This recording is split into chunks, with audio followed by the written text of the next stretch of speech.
What's going on, everybody? Welcome back to Grim Tutelage. Today's a weird one. I was unpackaging some mail day stuff, so you guys wouldn't have to watch me unpackage it. You know, stuff I've saved up from the last like 6 to 8 months from the last mail video. Thought we'd just talk about the ban today.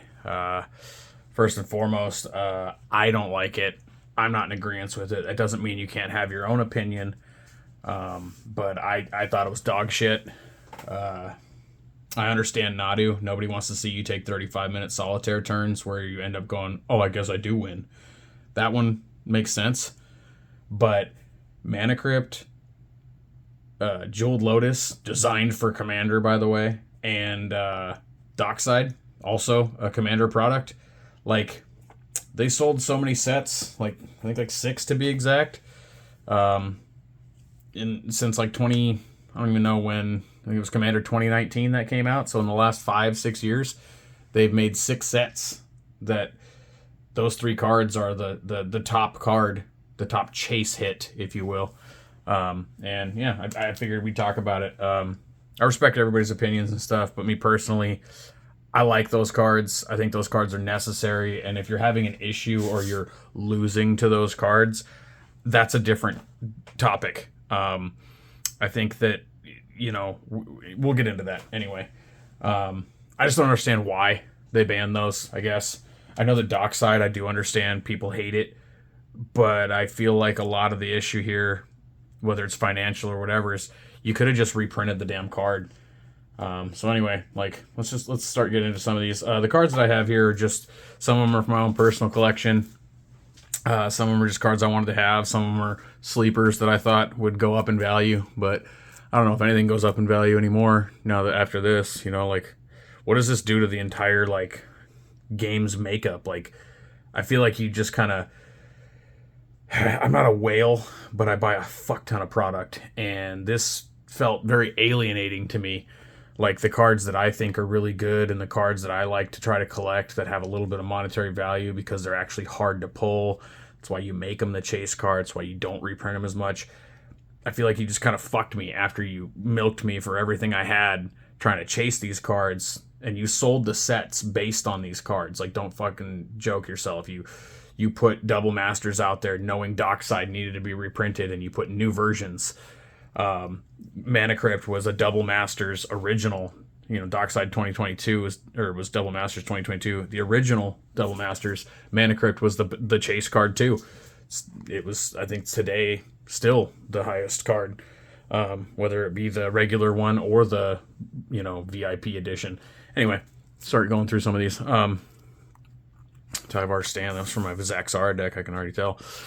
Yeah, financially, I'm a collector. I make videos, have for 5 years. I only have 1,500 subscribers, but it still costs a shitload of money to make these videos and open packs for not for a living. I don't do this to make money, but never made any money on this. But to make content, let's put it that way, it's not free. And part of the way that I recoup that is when we open stuff that I don't need or that I don't want, I'll sell it. And it's like, if I'm learning anything from this, it's going to be sell immediately. Sell everything immediately. Don't hold on to anything. Looks like we got a bunch of Ixalan cards here. Chameel. This card can't be countered and discover 5 at the beginning of your end step. Oh, it's so broken, let's ban it. No, you can get rid of it. But you got to sell everything because they're either going to reprint it or ban it, is what it feels like to me. I know that's, it's a little bit of a broad stroke, but it just, you're taking away the confidence from me that I should even collect this for anything other than just nostalgic purposes, because you're making me not even want to. I got 3. Oh no, I just dropped one. I just don't feel like anything's going to hold value anymore. Because if it gets to a certain point, you might ban it because it's too good or it's not accessible. And it's like, dude, all right, well, what the fuck? Yeah, I'm a little pissed off about the whole thing. People are like, oh, well, if you can't win a game without those banned cards, then you just need to learn how to build your decks better. And I would kind of argue the same point to you, is if you're constantly losing to those, play a counterspell, play more removal. or have that conversation with your friends, because that's what this game's supposed to be about, is your friends. And if you're not having any fun, because you're just constantly losing to the same cards, you should have a conversation with your friends about that, because the game's supposed to be 99 card singleton format. You shouldn't have the same cards every time unless you're not interacting with stuff, right? Speaking of the culprit, here we go. What do I think here? I traded in lots of my own cards and put up money to buy this $190 borderless foil Jeweled Lotus because I really wanted one. I couldn't pull one. And rather than spend $200 a box, I was like, fuck it. I'm just searching for that one card. Let's just trade in and buy it. Well, now I feel like a dumbass because that card's not even, I can't even play it anymore. You know what I mean? But that's the whole point. Do we start rule 0 in these two cards? These aren't banned. They're not banned. People say that mana crypt. Okay, well, tutors are bad. Tutors let you go get those cards to make it so where it's not a singleton, chance in the 99. So do we just ban all tutors? Could that really be a solution though? Is that we make more iterations of EDH Commander, so where you can ask somebody right up front, hey man, are we playing type 1, 2, or 3 or popper? You know what I mean? I think power level and that the whole rule 0 thing was good, man. What are you looking to get into? Oh, I have a pretty low budget deck. I like playing Eldrazi, but I just don't have the money for 5 color land base. Okay, cool, dude. I got something that'll match that. We can do that.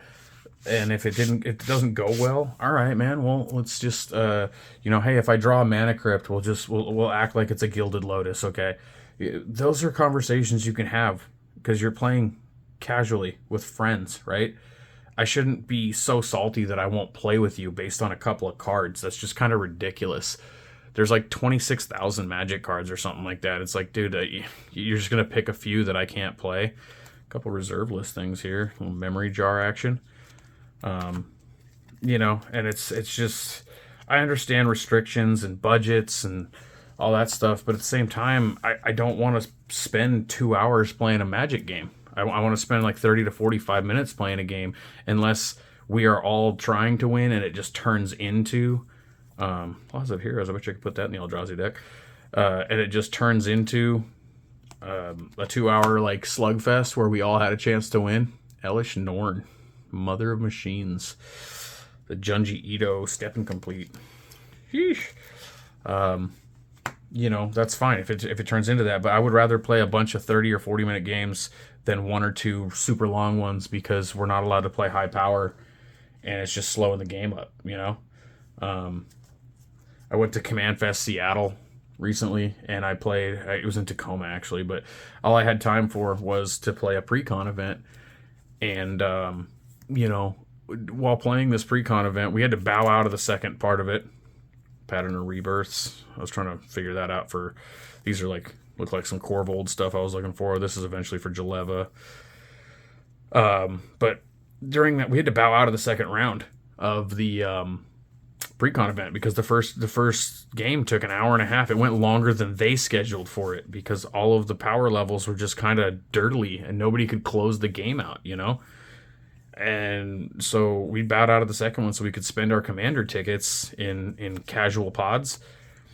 And one of those games, I played my Zaxara Hydra deck, and I don't have Mana Crypt in there. I don't have Jeweled Lotus. I don't think is in there at all because I have it doesn't. It might be in there. I'm not sure. But either way, what I ended up doing is winning on turn 4 with a less than $10 combo of Basalt Monolith and Rings of Brighthearth. And I just happened to have a Torment of Hailfire. I started with Torment and one of the other cards in my opening hand. I drew into the second piece of the combo, and it's like, do we just ban that because it won too fast? Because it was, all of that was counterable. Could have got rid of my creature. Could have got, you could have stopped any of the parts of it. And so we banned that, because I could have done the same thing with Freed from the Real. So does Zaxara just get banned because with Freed from the Real it makes an infinite combo? I don't understand where we come up with why we banned that and why we stopped there. If you're gonna go for those 3 cards, where's Rhystic Study? Where's Smothering Tithe? Where's freaking Mystic Remora? Where's Thoracle? Where's well, we already banned Whole Breacher. Underworld Breach. Opposition Agent. Dothy Voidwalker. Like, these are the cards that I see that are game changing. Have you ever had somebody flash in an Opposition Agent on your first turn and they counter your fetch land? And then they take it for themselves? Do you know how bad that feels? But we haven't even thought about banning Opposition Agent. Not even a discussion. It's a weird line to cross. I don't know what the answer is. What I do know is that it feels like they took away Rule 0 because I can't even talk to somebody about that. Like, hey man, are you guys comfortable with me playing these cards? No, I'm not. They're on the ban list, and now that's like done. It's on the ban list. Ugh. Like, me and my friends in my pod at my house and their houses, we don't play ban list. I lose to Fastbond. I lose to Gristlebrand. Some nights you win, some nights you don't, but none of us are so salty that we don't come back and play with our friends. You know what I mean? We have a friend of ours who has none of these cards and much lower. He wins games. He hangs out. We're all fighting. He stops somebody. We keep fighting. At the end, he's got a powerful little army of vampires or merfolks, and he ends up closing the game out. And it's like, dude, he just waded through hundreds of dollars of problem cards, and he still came out on top. And it's like, he has a blast with us. We all have fun. He's here every time. No one's seen a Mana Crypt and been like, that game's so unfair. I don't want to play with you guys. I don't understand the people that are. Because the argument they have for not wanting to play against those cards is, I want to play my super slow stuff and steal your time, is what it feels like the argument is. Because nobody's ever come after a $5 card and been like, that's gotta go. It always seems to be the cards that are harder to pull and worth a little bit of money that want to get the ban hammer first. And I don't, like I said, it's not all from a financial, ooh, there's a textured Force of Vigor. Like, that's a good ass card, man. Nobody wants to, all you gotta do is just exile a green card and I can get rid of 2 artifacts. Maybe I get rid of your Mana Crypt for free. It's just, I don't know, man. I don't know where I was going with that. I just feel like it's something that could have been taken care of without having a rules committee just say it. And I know they're loosely affiliated with WotC, but conspiracy theory tinfoil hat time. They've already, like I said, those last 3 Double Masters, Commander Masters, and Lost Caverns right here. All of those, we're chasing those high dollar cards. And now that they're all low supply and they sold all of it and they made all their money back on them, we're not talking about that. They're banned. They're just banned now. We didn't talk about it before we sold you those cards, even though they've been a problem since before those sets came out. We're waiting until you buy all of it and then we're going to ban them. Are you going to ban the One Ring? You gonna ban, any of the stuff from freaking Lord of the Rings that's broken? I see Born Upon a Wind a lot. Nobody's talking about banning that. Banning that. Trouble in Pairs. There's a card that didn't do everything it should have. There's a stack of Markov here because I didn't really care for that set. So I bought a bunch of stuff that I thought was decent. This is kind of cool. Doppelgang. That goes well on the Hydras. These are mostly X spells too. Yeah, Slice from the Shadows can't be countered. Kill a creature, can't be countered. Extract Confession. This is instant speed too. Like, unless they have the infinite window, get rid of Dockside with that. Repulsive Mutation. There's a 0 for X. You don't have to pay anything. There's a Simic counter spell. Counter target spell unless its controller pays mana equal to the greatest power among creatures you control. That's like a 10-cent card. It gets rid of all 3 of the cards we're talking about. 0 coster, boom. Simic counter spell. No, you don't get a Mana Crypt. Put it in your graveyard. Yeah, I don't know. But so they sell us all those sets. Then they ban the cards. And they're not affiliated, but they consult with the rules committee on commander cards before they give them their final design. And they also happen to be some of the advisors to the rules committee are some of the biggest, most influential MTG creators, and they're sponsored by WotC. Like the couple of people off of the Commander's Quarters are advisors, and they're like one of WotC's biggest sponsored channels, and they happen to be gigantic, you know? They're a huge YouTube channel. It's just...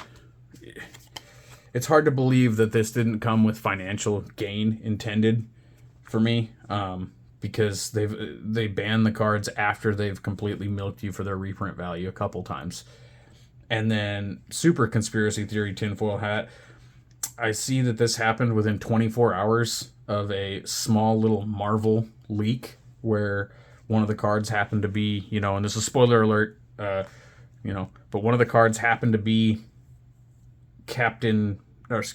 Iron Man, and he's a blue-red commander that can't go get Mana Crypt or Jeweled Lotus.